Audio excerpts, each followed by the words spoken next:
This is Brevard Watch. I'm Matt Reed. My guest today is Brevard Public Schools Superintendent Desmond Blackburn. Welcome to the studio, sir. Thank you. You just made headlines for donating a 1.5% raise, which you received along with the 790 other non-union members to a place that delivers school supplies. Explain that. Matt, it's the epitome of a great thing by great people gone bad, right?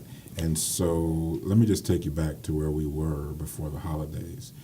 We'd recently received sort of that impasse from the Brevard Federation of Teachers, and largely because of the finances, right, rejecting the 1.5%. We came to an agreement on all of the language pieces, right, the policy pieces. And so we were good there, but we were still at impasse because of resources.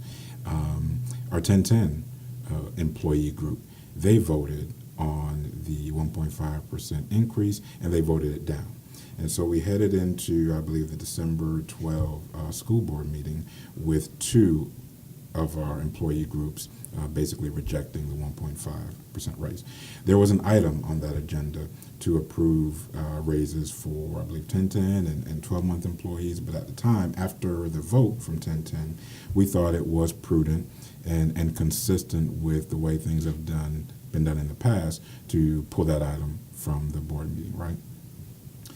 There were employees. Some of the 790 employees that are impacted there reached out to our board members and said, hey, when do we get, why do we have to wait, sort of conversations.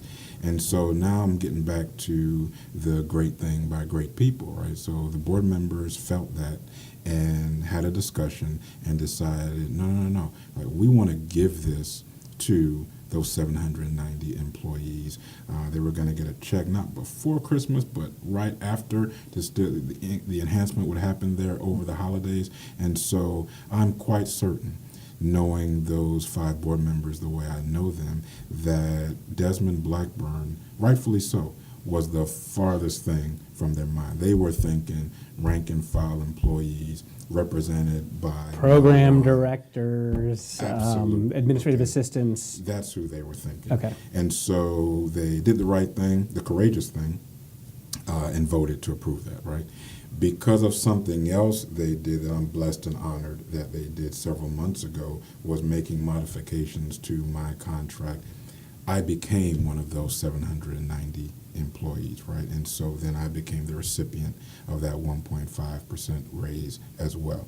I don't believe that's not what that board was trying to do. Again, they weren't thinking about me, and on that night, they shouldn't have been thinking about me. So good people trying to do a good thing for some other really, really good people, right? And so I got caught in the mix. And so the give back, wasn't a question.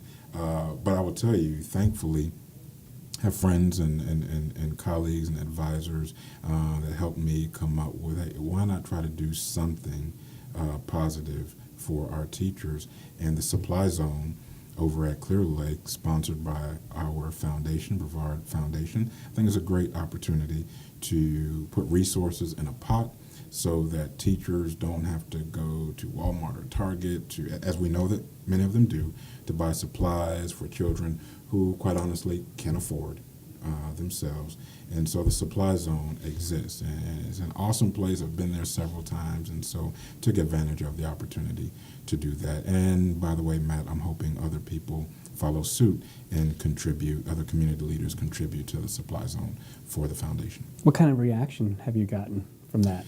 Honestly, mixed. I've certainly received texts and emails that are very, very positive and very, very thankful and appreciative. And there's been a mix. So there have been some emails or texts or social media postings that aren't as flattering, and that's okay, right? The pot that supplies an opportunity for teachers got $3,300 richer, and I'm hoping it'll get even wealthier.